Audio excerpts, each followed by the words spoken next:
बिस्मिल्लाहिर्रहमानिर्रहीम, अस्सलाम वालेकुम। आप इंटरनेशनल प्राइम टाइम न्यूज़ देख रहे हैं। मैं हूं कैसर खान। आज 21 अगस्त 2026 है और जो कुछ भी अब होने वाला है अमेरिका ने वो इन्फॉर्म कर दिया है, इंक्लूडिंग रशिया को भी और चाइना को भी, कि आप भी कोऑपरेट करें ताकि हम वो तमाम काम कर सकें जो वो करना चाह रहे हैं। हालात इंतहाई नाजुक हैं। अगर आप इंटरनेशनल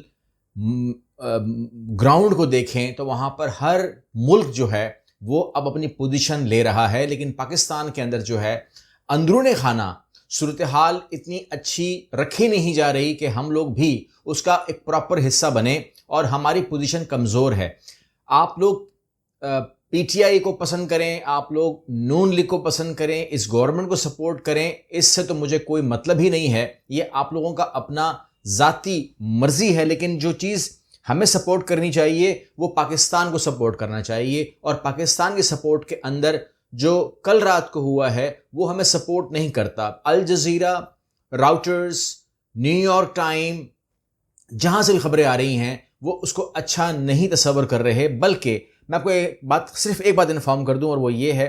कि जो सूरत हाल कल पैदा हुई उसके ऊपर मैं आपको इन्फॉर्म कर दूं कि पहले ही आपको पता होना चाहिए कि पहले ही पाकिस्तान के पास 3 या 4 महीने हैं कि वो यूरोप को या यूरोपीय यूनियन को जवाब देगा कि हमारे यहाँ कोई प्रॉब्लम नहीं है। इस हवाले से इमरान खान को लेकर के या ह्यूमन राइट्स को लेकर के हम कोई अब्यूज़ नहीं कर रहे। तो उसके ऊपर आप देख रहे हैं कि ये जो साउथ एशियन प्रेस है वो कहता है कि Pakistan vital EU trade privilege faces a new report exposes right abuses and Imran Khan's politicised jail. अब यहाँ पर मामला ये है कि उसको वो सियासी जेल कह रहे हैं कि जो वो काट रहे हैं। अब यहाँ पर मामला ये है कि अगर ये ही सूरत हाल है तो इसके ऊपर हमें खौफजदा होना चाहिए कि अगर हमारा जो स्टेटस है अगर वो छीन जाता है तो पाकिस्तान से हमारी सबसे बड़ी ट्रेड जो है वो डिस्टर्ब हो जाएगी। और वो कहते हैं कि जी जनवरी में हम आपसे हिसाब लेंगे। तो क्या हम हिसाब दे पाएंगे? क्या इमरान खान इंटरव्यू देंगे, उसके ऊपर ये फैसला होगा, या वो खुद चेक करने के लिए आएंगे और ये फैसला करेंगे कि ठीक है जी जो कुछ हुआ और जो कुछ हो रहा है वो सब ठीक है? ये मेरे लिए पाकिस्तान के लिए खौफ का माहौल है। लेकिन अगर आप डॉन न्यूज़ देखें तो कहते हैं कि हमारे साथ जो यूरोप है वो कुछ नहीं कर सकता, यूरोप जो है वो हमें साइड लाइन कर ही नहीं सकता, यूरोप हमारा मजबूर है। तो मेरे हिसाब से कोई किसी का मजबूर नहीं हो सकता। अगर आप बिज़नेस आपको दे रहे हैं या आपको वो स्टेटस दे रहे हैं तो उसको हमें एंजॉय करना चाहिए था। लेकिन मेरा ख्याल है कि हम चाहते हैं कि हमारा स्टेटस ख़त्म हो और ये हुकूमत जो है ये स्टेटस ख़त्म करवा के ही जो है वो रिज़ाइन देगी। वैसे रिज़ाइन देने वाली नहीं है ये गवर्नमेंट। पाकिस्तान पे अल्लाह रहम करे। अच्छा, सूरत हाल क्या है दुनिया के अंदर आपको मैं इन्फॉर्म कर दूँ, और वो ये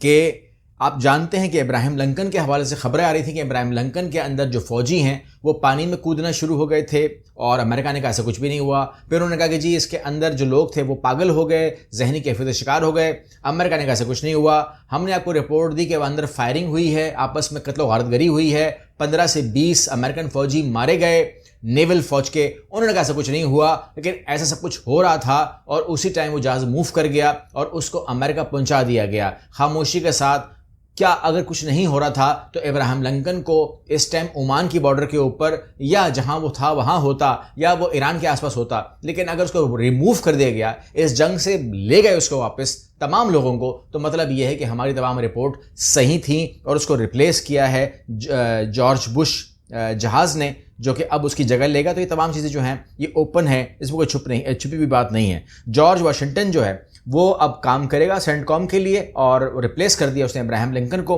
तो ये सूरत हाल पता लग गई है कि यहाँ पर अमेरिका की लिए खड़ा होना, आज जॉर्ज बुश आया है, जॉर्ज बुश भी थक जाएगा। तो मतलब ये हुआ कि ये जंग इतनी लंबी हो रही है कि इब्राहिम लिंकन जैसा जहाज़ और उसके ऊपर अमेरिकन आर्मी भी जो है वो आपस में कट मरने को लग गए हैं। अच्छा, यहां पर आप कहते हैं कि नई चीज़ क्या है? नई चीज़ यह है कि अमेरिका ईरान पर बदतरीन पाबंदियां लगाने के लिए काम शुरू कर रहा है, जिसके लिए उन्होंने कहा है कि हम उम्मीद करते हैं कि रशिया भी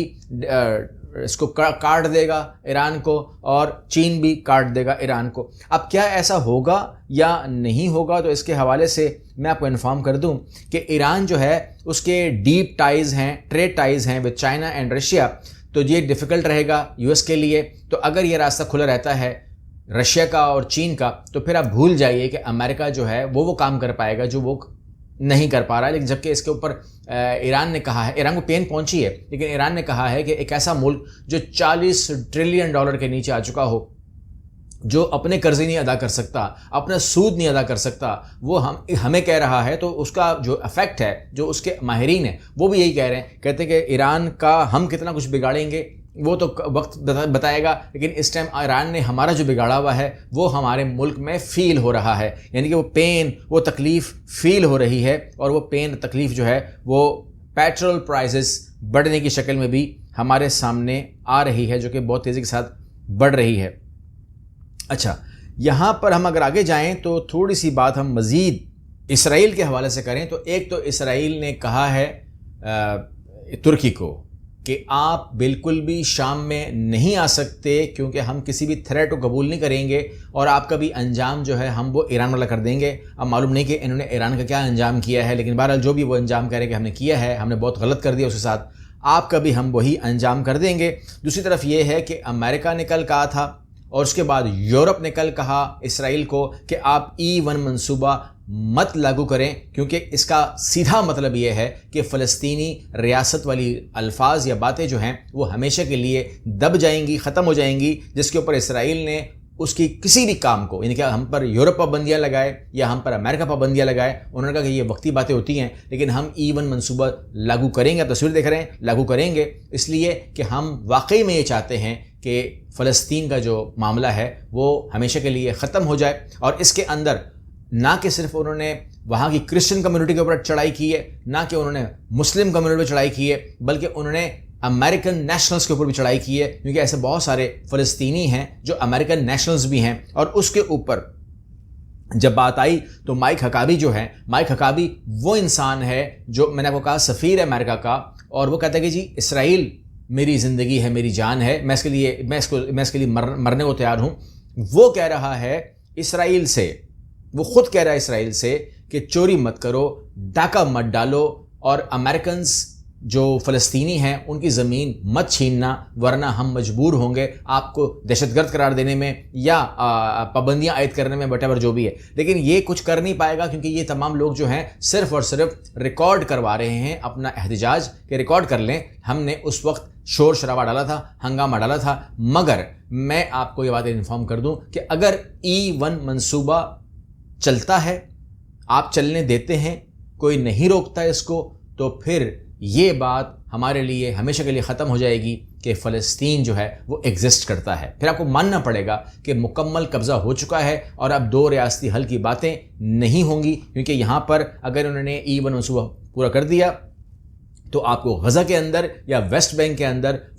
لفظ فلسطین یا ویسٹ بینک یا غزہ کے لفظ بھی مٹا دیے جائیں گے اسی دن، جس دن آپ کا E1 منصوبہ جو ہے وہ چل پڑے گا۔ ٹینڈرز آ چکے ہیں، تمام چیزیں ہو چکی ہیں، تو اس میں انہوں نے وہ کسر چھوڑی نہیں ہے۔ اس کے علاوہ میں آپ کو انفارم کر دوں کہ امریکہ جو ہے وہ اس جنگ میں اب اس کو خود ہی بڑھانا چاہ رہا ہے، تاکہ جیسے نیٹو نے ساتھ نہیں دیا تو امریکہ بھی چاہ رہا ہے کہ اکانومی پریشر دے کر کے ایران کو اس بات کے لیے قائل کیا جائے کہ وہ اٹیک کرے یورپ کے اوپر، تاکہ نیٹو جنگ میں شامل ہو، تاکہ ایران کے ساتھ ایک فیصلہ کن جنگ لڑی جائے۔ لیکن یہاں پہ دیکھنا یہ ہوگا کہ جب یہ نیٹو کے ساتھ نبرد آزما ہوگا ایران، تو اس وقت ماحول کیا ہوگا، اور اس وقت چین کی اور رشیا کی خاموشی دیکھی جائے گی، یا کوئی واضح پوزیشن دیکھی جائے گی، یا کیا ماحول دیکھا جائے گا۔ لیکن اس ٹائم اولین ترجیح جو امریکہ کی ہے وہ یہ ہے کہ نیٹو کے اوپر حملے کروائے جائیں، تاکہ نیٹو کو جنگ میں لایا جائے، اور یہی کوشش غالباً لگتی ہے کہ اسرائیل بھی اس کے اندر ملوث ہے۔ اگلی ویڈیو ملتے ہیں، اللہ حافظ۔